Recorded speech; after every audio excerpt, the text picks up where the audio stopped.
teacher Faye, and welcome back to Grammar Check, where in every day I teach you interesting topics about grammar.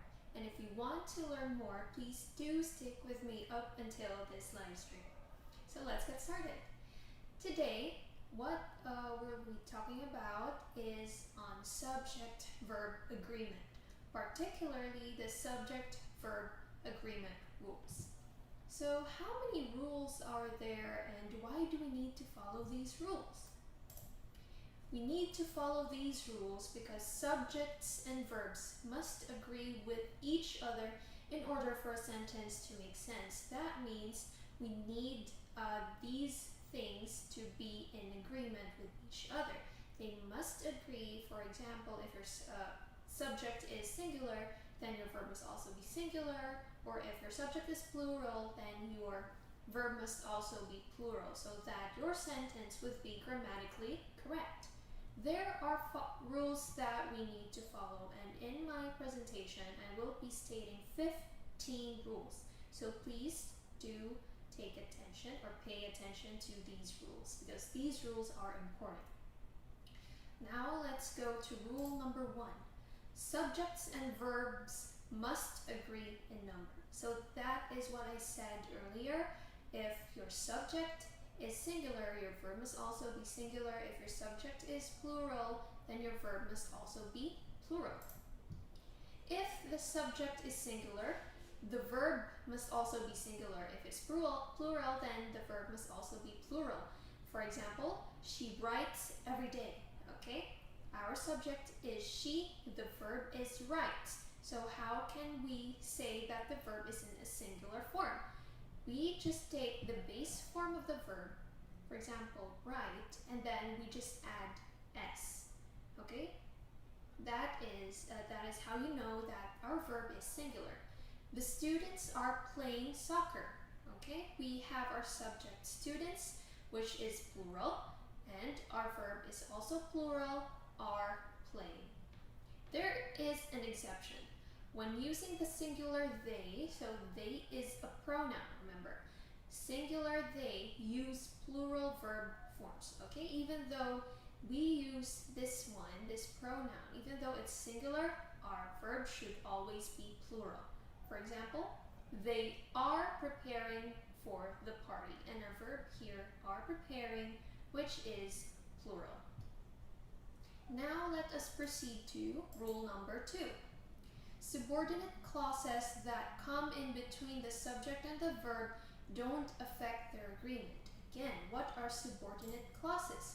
Subordinate clauses are dependent clauses. That means if you just, if in a sentence, and if it's incomplete, it won't have any meaning at all. When a phrase comes between the subject and the verb, that is your subordinate clause, remember that the verb still agrees with the subject, okay? Even if there is a subject in the clause or in the phrase, that doesn't matter. What matters is your real subject, not the noun or pronoun in the phrase following the subject of the sentence. For example, the dog who is chewing on my jeans is usually very good. Here, our subject is dog, okay? Not jeans. The dog is usually very good. Next one, the student with all the master's degrees is very motivated. In this sentence, master's degrees is not our subject, but our subject is student, and it is singular. Since it is singular, our verb should also be singular. Next, strategies that the teacher uses to encourage classroom participation include using small groups and clarifying expectations. So here our subject is strategies. That's why we have our verb include, which is plural, okay? So don't be confused. You should always go back to the subject. There might be phrases that can confuse you, but you should always go back to the subject. You should take note whether the subject is plural or singular. So that is for rule number 2. Now let's go to rule number 3. Prepositional phrases between the subject and the verb don't affect the agreement, okay? Prepositional phrases, that means phrases that contains prepositions. They don't affect the subject and the verb, okay? So again, it's like subordinate clauses, so don't let that confuse you. Don't let the prepositional phrase confuse you. For example, the colors of the rainbow are beautiful. Here in this sentence, our subject is colors, okay? Not rainbow. Here, of the rainbow is our prepositional phrase because it starts with of. There's a preposition. Even though we have a noun here, this is not our subject, okay? That's why we have our verb are. Okay, that is our verb, that is in plural form because our subject is also plural, which is colors. The cats on the roof are loud, okay? We have our subject cats, our prepositional phrase, on the roof, and our verb are loud, okay? The flour on the table is slowly dying. We have our prepositional phrase on the table, so our subject is flour. The seats in the cinema are full, okay? Our subject seats, our prepositional phrase, in the cinema.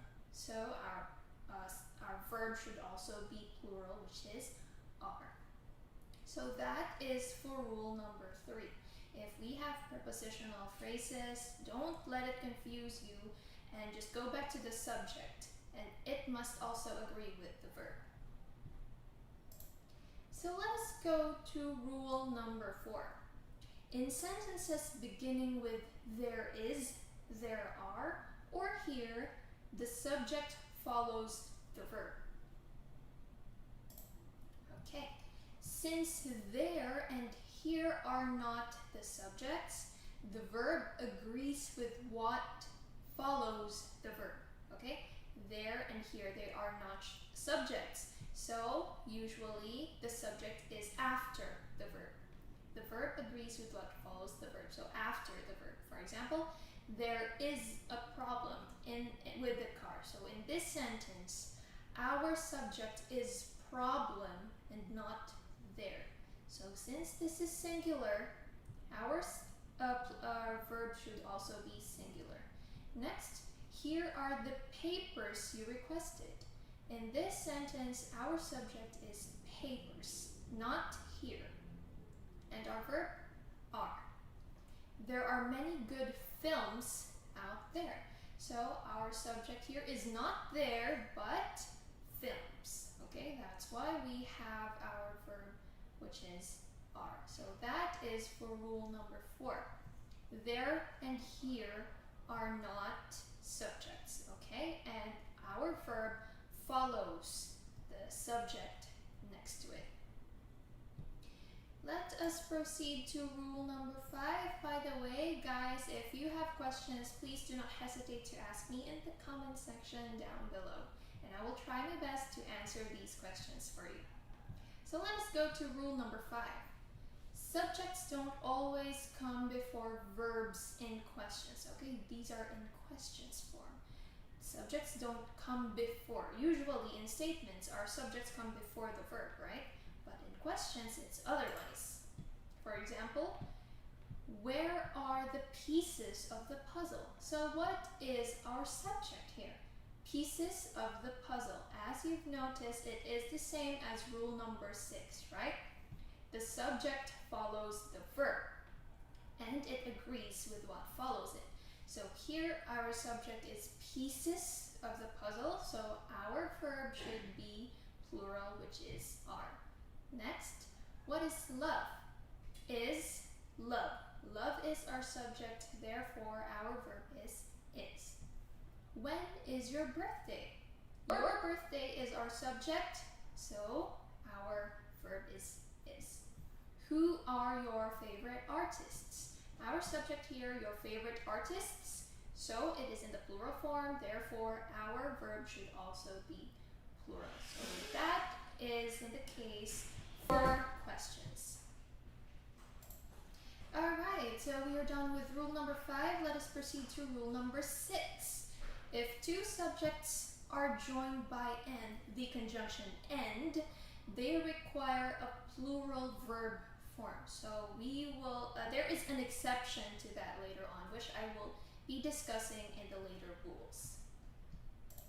Rule number 6, if a sentence contains two subjects connected by and, which is your conjunction, use the plural form of the verb. For example, a car and a bike. So these are two different things, right? A car and a bike are my means of transportation. So since two things are unrelated to each other, they are different, they are not compound subjects, that means we must use the plural form of the verb, which is are. Second example, the cow and the pig. Okay, so although they are both animals, they doesn't mean the same thing. So we have two subjects, the cow and the pig. Therefore, our verb should be in the plural form, which is are. The cow and the pig are jumping over the moon. In the third example, we have two subjects as well, John and Mike. So they are completely unrelated. John and Mike are best friends. Therefore, we shall use the plural form of the verb, okay? Do not forget the conjunction and. Okay, here is the exception now. If the sentence contains a compound subject, that means there are two subjects, and then they are connected by a conjunction, which makes it into one subject. So it unifies them, and then they are becoming one. They are called compound subjects. The verb must be singular. Okay? The verb is singular if two subjects separated by and refer to the same person or thing as whole. That is what I said earlier. They are counted as one subject. For example, breaking and entering. Okay, so this is a compound subject. That means you are robbing something, you are stealing something. Breaking and entering is against the law. That's why our subject here is singular. Next, ham and eggs. So this is like a combination. This is a food and it is a combination, ham and egg. So it's like you cannot separate them. There are also other combinations like bacon and eggs. Okay, they are compound subjects. Ham and eggs is my comfort food. Next one, red beans and rice. This is also a combination, thus they are compound subjects. Red beans and rice is my mom's favorite dish. So this is the exception to rule number 6 earlier. In rule number 6, two subjects that are completely unrelated, they are not compound subjects, so we use the plural form of the verb. And here in rule number 7, there are two subjects, but they are counted as one, so we use the singular form of the verb. Now let us proceed to rule number 8. Indefinite pronouns are singular and thus require a singular verb. So let us talk about indefinite pronouns. Indefinite pronouns such as each, everyone, everybody, etc. do not refer to any specific person, okay? They do not refer to any specific person. They are not specific, thing, or amount. Thus, we should use the singular form of the verb, okay? Indefinite pronouns. We are not sure about the person, thing, or amount because it's not specified. Thus, we use the singular form of the verb. For example, each of the participants was willing to be recorded, okay? Even though we have here a noun, participants, it's plural, right? But it is not our subject. Our subject is each of the participants. That means one of them, okay, one of the participants or all of the participants was willing to be recorded. That's why our verb here is plural. I mean singular, sorry. Next, no one was available to meet with me at the preferred times. Our subject, no one. That is an indefinite pronoun, therefore, our verb should be singular. Every man and woman. Okay, here, man and woman. There are two subjects, right? But it is not the subject. We have here every. there is an indefinite pronoun. Thus, it leads to the singular form of the verb. Every man and woman is required to check in. Okay? So it just means every man, that one man, every woman, one woman is required to check in. So that is for rule number 8, which uses indefinite pronouns. Now let us proceed to there are actually some exceptions. For example, the pronouns few, many, several, both, all, and some. Okay, these always take the plural form. These indefinite pronouns, they mean many, so we use the plural form. For example, few were left. Okay, few meaning more than one. Few were left alive after the flood. Some of the apples are green, and several employees were promoted. Okay, few, some, and several. That means more than one. It is more than one. That's why we always take the plural form of the verb. Okay, let us proceed to rule number 9. What is rule number 9 all about? Two singular subjects connected by or, either or neither nor, require a singular verb. But there is also another rule that will be the contrary to this rule. Okay, it will oppose the other rule. So we will discuss that later. Okay, rule number 9, if we have either or, neither nor, we use the singular form of the verb. For example, either Jessica or Christian is to blame for the accident. So in this case, we are not sure of what our subject is. That's why we use either or, okay? So either one of them is the subject. So either Jessica or either Christian. That's why our verb is singular. Next, my aunt or my uncle is arriving today. Either the aunt or the uncle is the subject. That's why we have our verb is. Neither Jake nor Kevin is available today. Okay, Jake or Kevin. Jake can be the subject, Kevin can be the subject, only one subject, therefore our verb is singular. That is for rule number 9. Okay, so this is now the exception to rule number 9. The verb in an or, either or neither nor sentence agrees with the noun or pronoun closest to it. So let's go back to rule number 9.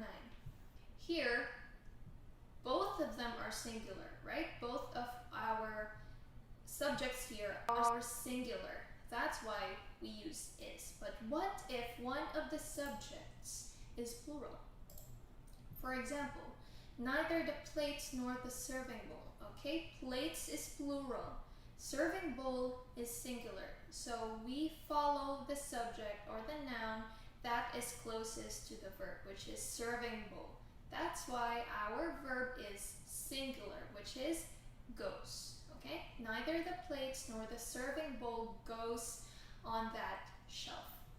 Neither the serving bowl nor the plates. Now, in this sentence, our subject is plates because that is the nearest to the verb.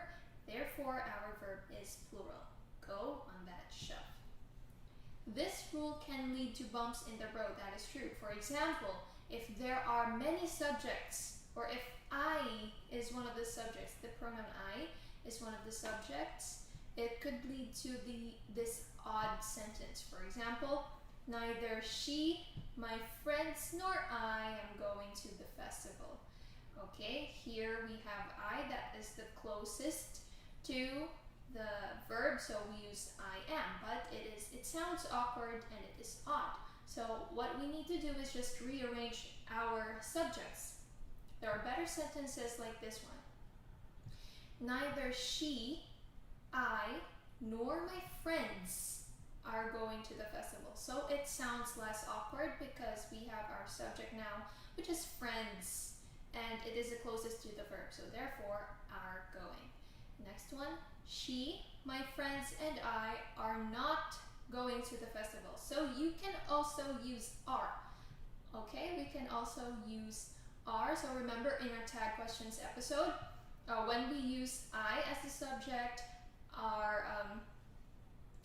our tag question should contain aren't, right? If the statement is positive and the tag is negative.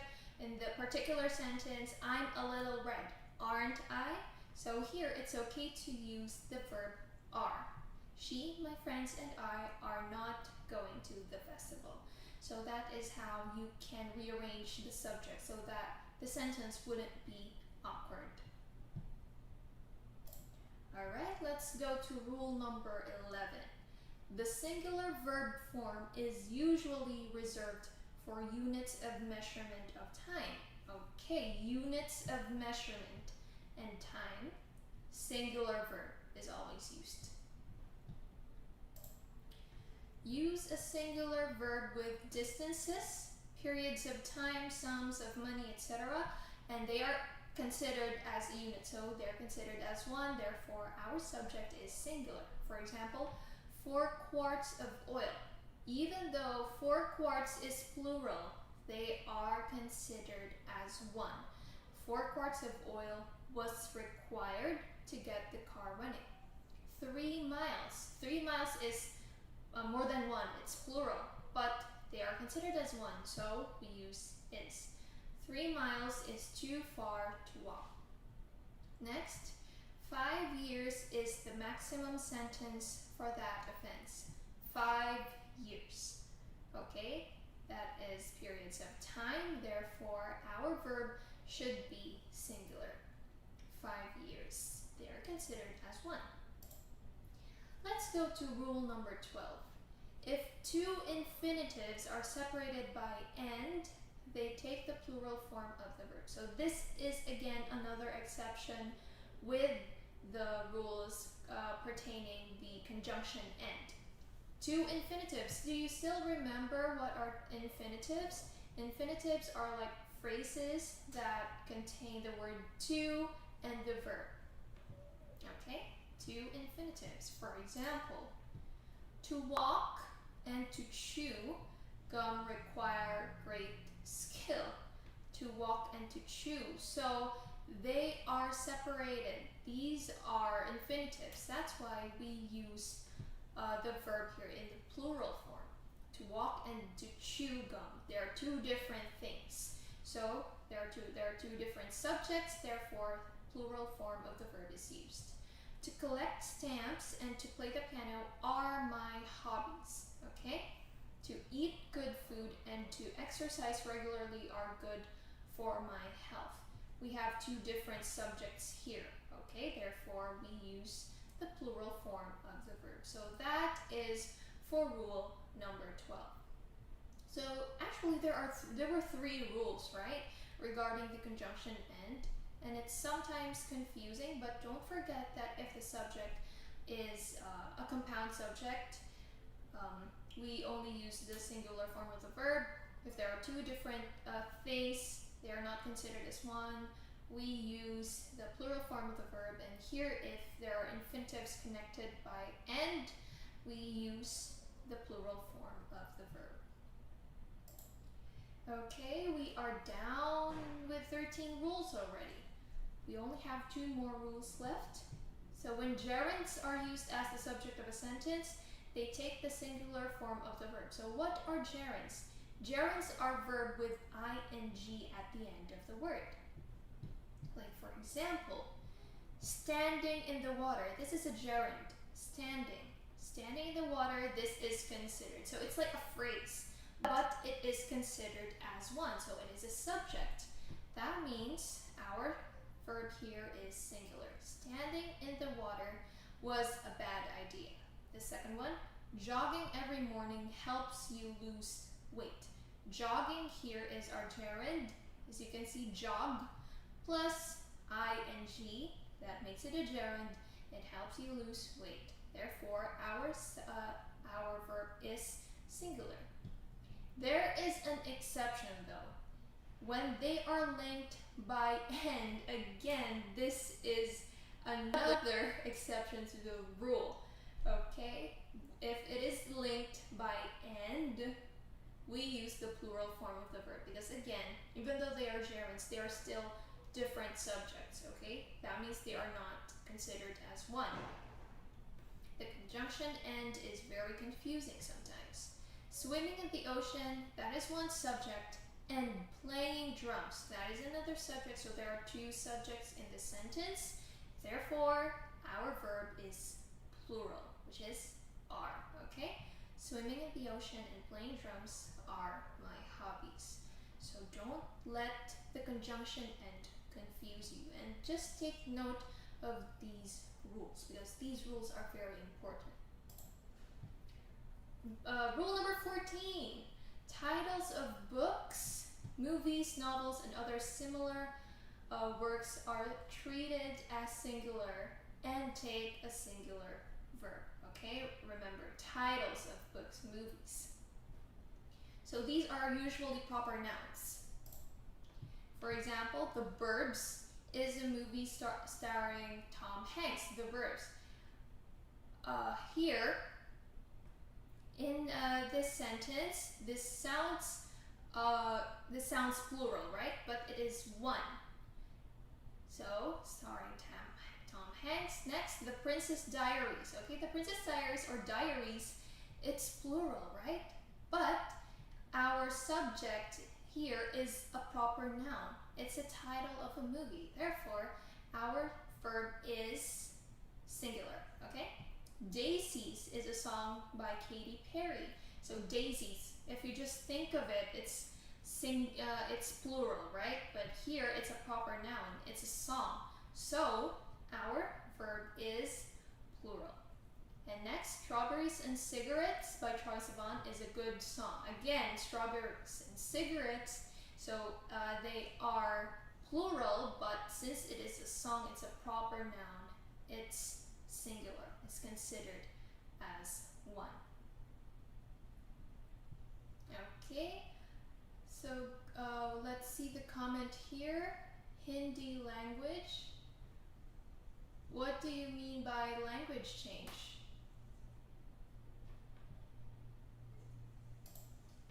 Because if you want me to speak in Hindi, I can't understand it. So it's just good that we just speak in English. Alright, we are now down to our last rule, which is rule number 15. A collective noun can be either singular or plural depending upon the rest of the sentence. So what is a collective noun? They take the singular form as collective noun. Even though they are collective, they take different subjects. They are considered still as the same unit. Collective noun is treated as a cohesive single unit. For example, the jury has delivered its conclusion to the judge. Jury here is our subject, right? It's a collective noun. Therefore, our verb is singular. The club was founded in 2003. Although the club is composed of many people or of many members, it is still considered as one. Therefore, singular verb. And here in the last one, the family next door is very quiet. We never hear them. Here, our subject is family. Therefore, our verb is singular. So these are collective nouns. There are so many collective nouns out there, but there are too many to mention in this presentation. Alright, so those are the 15 rules of the subject and verb agreement. So all you need to do is just take note of these rules, and eventually you will improve in your grammar, okay? Because if your subject and your verb agrees with each other, the sentence will make a lot more sense. Alright, so we are done discussing with the rules. Now it's time for an English fact. Alright, so did you know that there are only 2 words in the English language that we still use right now that ends in GRY? Did you know? Did you know that kind of fact? Well, yes, there are only 2 words in the English language that we currently use that end in GRY, and those 2 words are angry and hungry.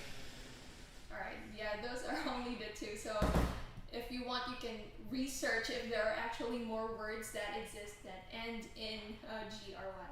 But as far as I know, there are only 2 words. Alright, so if you guys want some more English facts and more interesting topics on grammar, please do check our channel down below. And then please leave a like, please subscribe and turn on the notification bell so that you don't miss out on our next live stream. And I will see you again on the next episode of Grammar Fact.